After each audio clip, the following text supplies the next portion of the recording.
Hi everyone, welcome to this channel. तो आज की वीडियो में हम लोग इस टाइप के क्वेश्चंस को डिस्कस करेंगे जो कि जेई मेंस के एग्जाम और नीट के एग्जाम्स में बहुत ज्यादा पूछे जाते हैं। एंड ये वाली जो कॉन्सेप्ट है ना, वो जेई एडवांस के अंदर भी पूछी जाती है। तो आप लोग इस वीडियो को है ना लास्ट तक देखना। एंड अगर आपको वीडियो अच्छा लगे तो इस वीडियो को लाइक करना एंड कमेंट करना कि आपको और किस टाइप के क्वेश्चन करने में डिफिकल्टी होती है। तो ये एक बहुत ही स्टैंडर्ड क्वेश्चन है जहां पे आप लोगों को बहुत सारे पीवाईक्यूज दिख जाएंगे जेई मेंस और नीट के अंदर। तो इस क्वेश्चन को हम लोग बहुत अच्छे से समझते हैं।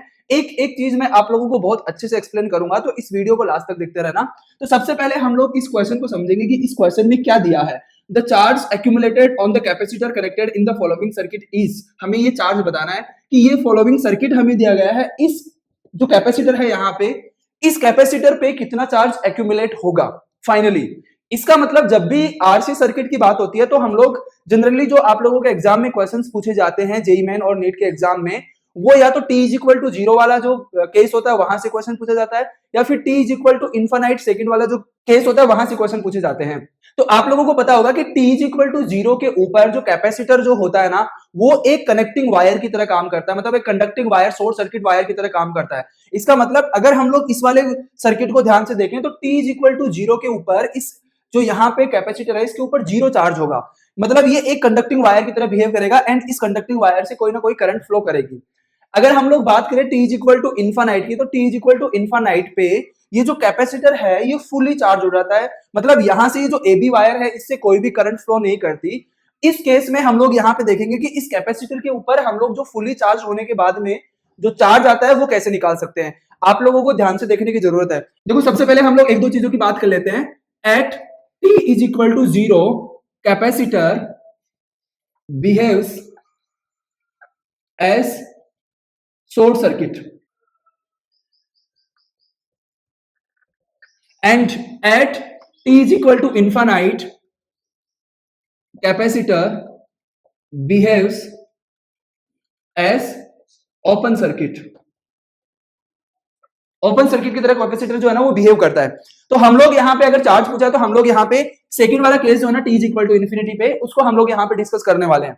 अब सवाल ये आता है यहाँ पे कि इसको कैसे करें। देखो यहाँ से कोई भी करंट नहीं जा रही, अगर इस AB वायर से कोई भी करंट फ्लो नहीं कर रही है, इसका मतलब हम लोग यहाँ पे क्या कंसिडर कर सकते हैं, इस AB वायर को इस सर्किट से हटा सकते हैं। देखो इसका मतलब करंट यहाँ पे कुछ इस तरीके से फ्लो करेगी, करंट यहाँ पे कुछ इस तरीके से फ्लो करेगी। तो यहाँ पे बी पॉइंट पे कुछ ना कुछ पोटेंशियल आएगा, मान लेते हैं कि वो पोटेंशियल कितना है VB, एंड ए पॉइंट पे भी कुछ ना कुछ पोटेंशियल आएगा, वो मान लेते हैं कितना है VA। अब ध्यान से देखो, अगर हम लोग कैपेसिटर की बात करें at t is equal to infinity पे, अगर हम लोग कैपेसिटर की बात करें तो ये कैपेसिटर हो गया, यहाँ का पोटेंशियल कितना है VA, यहाँ का पोटेंशियल कितना है VB। t is equal to zero पे जितना पोटेंशियल A का होगा उतना ही पोटेंशियल B का होगा, क्योंकि ये कैपेसिटर ना एक शॉर्ट सर्किट की तरह काम करता है।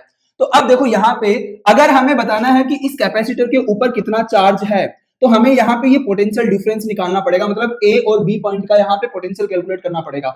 अगर वो हमारे पास में आ जाता है तो Q is equal to C delta V, that is C यहाँ पे VA माइनस VB, ये हम लोग लिख देंगे। एंड मैं यहाँ पे मोड लगा रहा हूँ क्योंकि मुझे नहीं पता VA एंड VB में से कौन सा बड़ा होगा, हमें यहाँ पे पॉजिटिव वैल्यू लेनी है। अब ध्यान से देखो, मैंने बोला कि t is equal to infinity पे यहाँ से कोई भी करंट फ्लो नहीं करेगी, तो हमारे सर्किट से हम लोग क्या कर सकते हैं, हमारे सर्किट से इस वाले जो है ना यहाँ पे इसको हटा सकते हैं, हम लोग इसको कुछ ऐसे हटा सकते हैं। हमारा टारगेट यहाँ पे रहेगा कि हम लोग यहाँ पे VB एंड VA की वैल्यू निकालें। अब ध्यान से देखो, अगर हमने यहां से इसको हटा दिया तो ये टोटल कितना रेजिस्टेंस यहाँ पे हो गया, ये रेजिस्टेंस हो गया 10 ओम, एंड ये भी यहाँ पे कितना रेजिस्टेंस हो गया, ये हो गया 3 ओम, 3 ओम रेजिस्टेंस हो गया। एंड अब ध्यान से देखो, ये 10 ओम जो रेजिस्टेंस है यहाँ पे, इसके अक्रॉस पोटेंशियल कितना है, 10 वोल्ट पोटेंशियल है। इसका मतलब इधर जो करंट जा रही है उसको मैं I1 बोल देता हूं, इधर जो करंट जा रही है उसको मैं क्या बोल देता हूं, I2। ध्यान से समझना मेरी बात, ये वाला पोटेंशियल हम लोग 0 वोल्ट मान लेते हैं, ये वाला पोटेंशियल 10 वोल्ट मान लेते हैं, तो यहाँ पे भी 10 हो जाएगा एंड यहाँ पे 0 वोल्ट हो जाएगा। क्या I1 की वैल्यू लिख सकता हूं मैं, I1 इज इक्वल टू यहाँ पे ये वाली I1 की वैल्यू देखो, ये वाला टोटल रेजिस्टेंस कितना है 10 ओम, एंड इसके अक्रॉस पोटेंशियल डिफरेंस कितना है 10, तो 10 डिवाइडेड बाय 10, तो यहाँ पे आ जाएगा 1 एम्पियर। क्या मैं I2 लिख सकता हूं, I2 देखो यहाँ पे इधर कितनी करंट जा रही है इस वाले डायरेक्शन में, I2 is equal to 10 divided by ये टोटल रेजिस्टेंस कितना है 3, तो आ जाएगा 10 बाई 3 एम्पियर। ये हमारे पास में क्या आ जाएगी, करंट जो I2 यहां से पास कर रही है। अब ध्यान से देखना, इस 6 ओम से कितनी करंट फ्लो करेगी, I1 करंट फ्लो करेगी जिसकी वैल्यू 1 एम्पियर है। एंड यहाँ पे इस रेजिस्टेंस के अक्रॉस क्या पोटेंशियल डिफरेंस लिख सकता हूं मैं। ओके, तो क्या लिख सकता हूं, फॉर 6 ओम, ध्यान से देखना, 6 ओम के अक्रॉस पोटेंशियल डिफरेंस कितना है, 10 minus VB is equal to I1 into 6। तो यहाँ पे 10 minus VB is equal to I1 की वैल्यू कितनी है, 1 इंटू 6, तो VB की वैल्यू यहाँ पे आ जाएगी 4 वोल्ट। हमारे पास में VB की वैल्यू कितनी आ जाएगी, 4 वोल्ट।